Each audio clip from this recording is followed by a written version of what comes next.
Everyone, welcome to this new episode of Global Entrepreneur. Today, I'm going to be talking about what to do once you get a little bit of capital to invest in your startup. So, some people will disagree with me on what it is that you should be doing once you have some cash to keep growing. What I would say is focus on your product or your solution, right? So you've already talked to your customers, you already have some cash from competitions, or let's say a check that someone wrote, such as for you, like an angel investor or someone. So in my opinion, this is the best time to maximize resources. So not spend on stupid things. So try to maximize the money you have, the utility you can get out of that money, and just invest it in something that's gonna like increase your returns later by a lot, right? In our case, if you've seen my previous videos, I've talked about the competitions we've been participating in and how we had been doing really well and making money even without having a product, right? So at this point, in our team was debating, maybe we should actually start pouring a lot of money into building one of these cards, because there were two things, right? The first one was that we realized that at one point our performance at competitions kind of like plateaued, right? We couldn't move on to competitions where there was a lot more money or that there were more competitive because we didn't have a product. So judges would ask us every single time, "Do you have a physical prototype?" We would say no, and that would just bring our credibility down because there were a lot of unresolved things, and so this was the point where we thought, okay, this is the time to really go ahead and build the product, right? Or at least a prototype. But at the same time, we thought we should actually invest on what's giving us returns to then put that money into the product later, right? So we thought we're going to need cash in the future if we want to keep on building and growing. And so how can we keep on making money without asking for investors' money, just by bootstrapping the entire thing? And the best thing we did was to invest on the visuals, right? So once you have like very neat visuals, investors are going to trust you and they're going to be impressed by your product and your design. So compared to the international business model competition where our visuals were mediocre, we thought this time we're going to heavily invest on visuals, on product design, and on a very well designed slide deck, so that next time we go to a competition, that's going to make a huge difference over other teams because our idea is already good. We already have a validated product. Now it's a matter of having a great visuals, so that we make the company look a lot more professional. Because also once you're young, you can't really establish too much credibility because you don't really have experience. So you might as well have a really kick-ass product, right? And so I'm going to show you how we pivoted into creating great visuals, and then what we did to get money to invest on our prototype. All right, so let's get started. So this was a presentation that we had from before. So basically, as you can see, now we have a better sort of introductory slide. So we have what's seen here in the background as a wing of a plane, and then we have the name, the logo FlykeART, and then our slogan was takeoff or ready for takeoff or something like that. Then we ended up changing that, but at least we were trying to get the essence of our brand. Now we were trying to build an image, a brand around our company, right? And this is something that you shouldn't do at first. At first, you should only focus on talking to your customers and building your product. But then as you go on, you're going to realize that, yes, I'm going to have to start building the brand because that's absolutely important. So here what we did was, for a slide deck, we defined the problem. Here we just said, as everyone knows, the carts are very heavy and very inefficient, and this is a problem. And I don't know why we didn't list how much money airlines were overspending, but we should have. But I think we had the hypothesis of just using less to portray the problem and then talk about numbers later. But yeah, that's the idea. And so we jumped right into the solution, right? So we said FlykeART is a smart airplane food cart that connects to the cabin via Wi-Fi. And as you can see here, now look at that design, right? It looks very nice. So here we have, let me see if I can use a pointer. Laser pointer. All right, so as you can see here, that's a touchscreen. This is the entire body of the cart, right? This is kind of like a spring mechanism. Here you have the Coca-Cola cans, and then the trays for the meals, and the wheels and everything, right?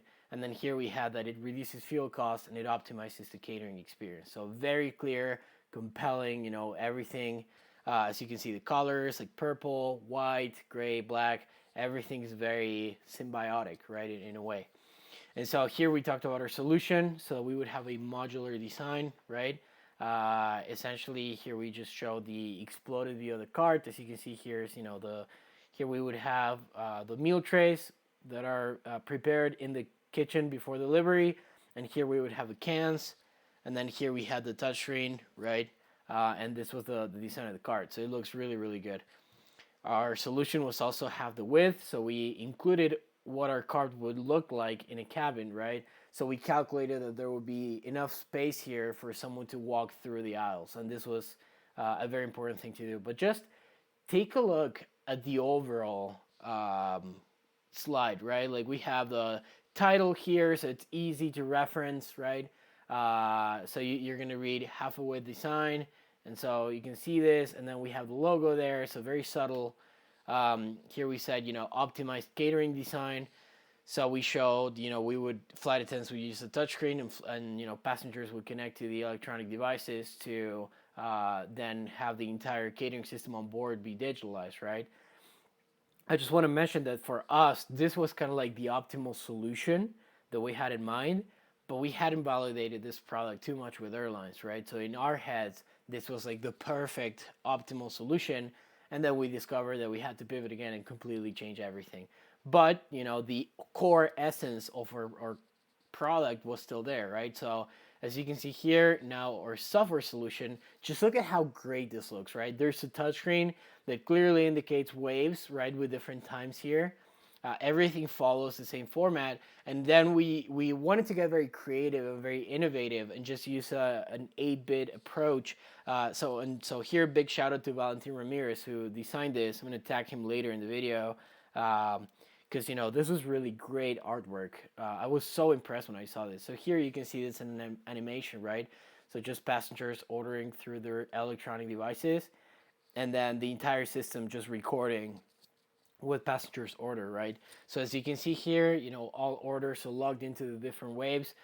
This has so much detail that even the touchscreens have our logo, right? Like you can see, like even the phones, like there was so much detail into this. We literally thought about everything. Okay, so here we showed how, the wave would be sorted so that you have from 1A to all the way like the back of the cabin. And then those orders will be placed in the cart in a way where flight attendants would serve in the most efficient manner as possible. So here we showed how they would serve. Just look at how cool this looks, right? The cart there. So here we would serve again, right?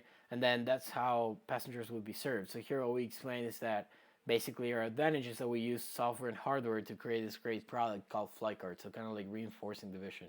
So here we talked about the competition that I've already talked before. So Safran, you looked at those cards and then you looked at this beauty, right? And you're like, wow, this cards really look bad, right? And they've been used since the 1960s. And then you look at other competitors like Northern, who tried to change Safran's cards for plastics, but they didn't work. And then we have Gate Group, another company that basically also added touchscreens, but they had like coffee machines and very heavy stuff that are not feasible for airlines because it's just too heavy. Here we had a better revenue model. We still use the 3-year return on investment reference that American Airlines gave us. So here we explained that our carts would go by $5,000 a unit, and airlines would need half of the carts because of optimized space. I guess we should have reinforced it later. I don't think we had it like very well in mind. I don't know sort of how we wanted to defend this. I think it's a little bit unclear, but in any case, we said that we would save $25,000 per aircraft per year, and then we would break even after 2 years, right? So again, the comparison is very clear. The price is there. There's quantifiable numbers.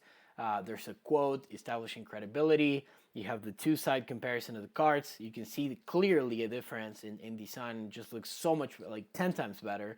And then at the bottom, you can clearly see what are the savings, right?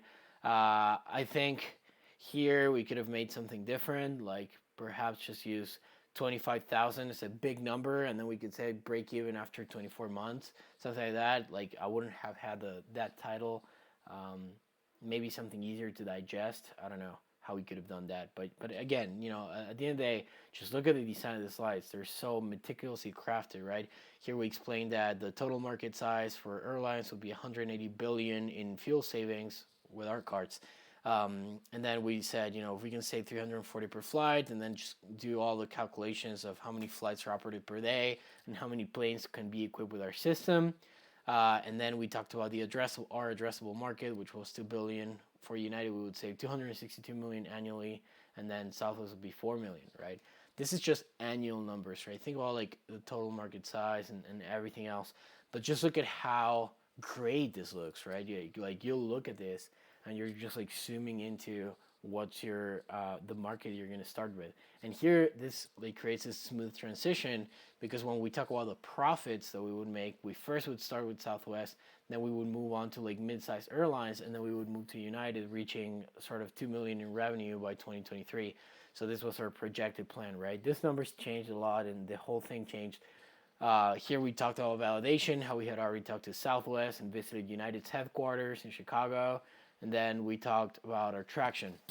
And this is going to be important for you guys to pay attention to. So we created a timeline, and we said we started January 2019, and we started recruiting a team, right? And then we got into this like pre-accelerator at Purdue called the Boiler, where we got $1,000 in a mentor.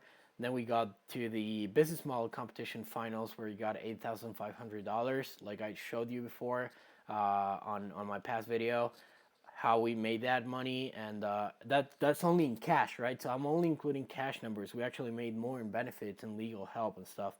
So then we had the Shares Innovation Design Challenge. This was the second competition at Purdue. We got second. Then the Boiler Demo Day, we got first. The PNW Big Cell competition, we got first. As you can see, we were winning every single competition we were competing in. We were either finalists or winners, right? And so by now we had already made some good like $20,000. Then we competed at the International Business Model Competition. So this is the second video I showed on our competition. So we made 5,000. I showed how we used the canvas to win that competition, and we didn't have a product then. So just look at how much money we made even without a product at competitions. So very good way to fundraise, right? And finally, we got into the Purdue University's Engineering Accelerator. So when we joined, we actually joined with all of this like great looking slides, and we were ready to start building, right? So the Engineering Accelerator is a program that helps students build their prototypes, and they, basically give you a fellowship and money so you can stay during the summer and just, completely build a prototype and also go through the validation. So here we said 29,000 in cash prizes and benefits. And here we have the team, right? So me as the co-founder and CEO, or initially, and then Johan, co-founder and CTO, and then we have some other guys doing marketing and software, right? So as you can see, this is the ending slide. At this point, I don't think we had the LLC formed yet, so we were just kind of like a startup team from Purdue. This was not a formal company yet. But basically this was our idea, right? And so, yeah, everything here looks great. And now let's talk about the Engineering Accelerator program. So the reason why I say you should always get partners is because there's no way you're going to be able to build this on your own, right? So if you can use entrepreneurship centers or your university to build your idea, then that's great. Okay, so Engineering Accelerator, what is it? It's an undergraduate summer internship program. So you will learn how to apply skills to develop innovations into commercial realization, right? Blah, blah. So who can participate? To College of Engineering undergraduate and graduate students. Each intern will receive a $5,000 stipend and a budget for supplies to realize an innovative product prototype. Yep, basically. So we wouldn't have to give out any intellectual property. That's very important. Oh, okay. So let me double highlight this. Whenever you're applying to any programs or competitions, check out what they require for intellectual property, right?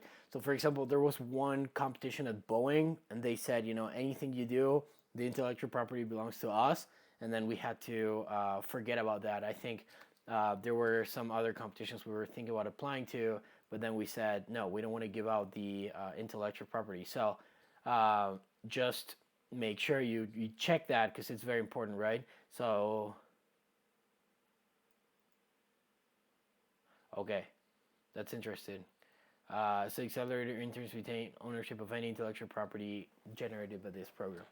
Um, I don't think at this point we had any IP that we generated in the program, and I'm not really sure that this was still on when we applied.